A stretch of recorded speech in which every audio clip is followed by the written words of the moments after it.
বেঁচে আছে। আপনি খুশি খুশি বাড়ি যাবে। হযরত আলী শেরে খোদার দিল বলছে বাড়ি তো চলে যাব, ক্ষীর তো রান্না হবে, একবার দয়ার নবীর সঙ্গে দেখা করে নি। রাসূলুল্লাহর সঙ্গে দেখা করে নি, তারপরে সুবহানাল্লাহ। হযরত আলী শেরে খুদা নবী মুস্তাফার দরওয়াজা পর্যন্ত গিয়েছেন। আমার আপনার দয়ার নবী রাহমাতাল লিল আলামিন মুস্কি মেরে হাসা বলছেন, আলী গো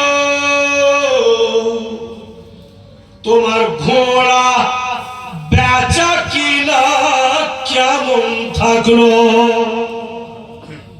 ওখানে তো নবী পাক ছিলেন না, রাসূলুল্লাহ ওখানে ছিলেন না, উনি তো নিজের বাড়িতে আছেন। ঘোড়া কিনলেন হযরত আলী, বিক্রি করলেন হযরত আলী, আর আমার আপনার নবী বলছেন তোমার ঘোড়া বেচা কিনা কেমন থাকলো? নবী পাকের কাছে কিছু ছুপা আছে কি? কিচ্ছু ছুপা নেই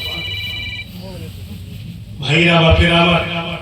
আর যখন যেটা রাসূলুল্লাহ চাইবেন ওটা গ্যারান্টি হবে।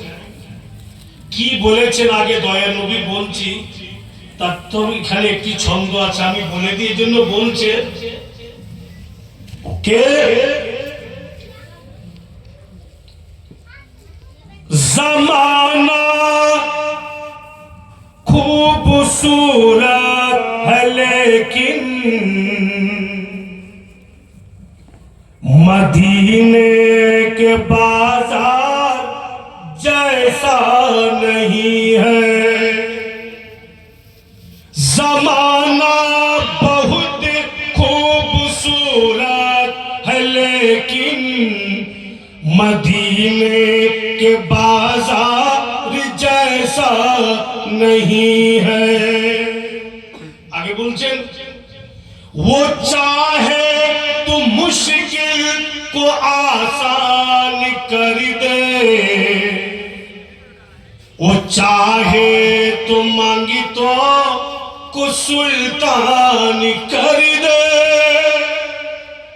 রাসূলুল্লাহ যদি চান তো মুশকিলকে আসান করে দেবেন, নবী আমার যদি চান তো ফকিরকে বাদশা বানিয়ে দেবেন।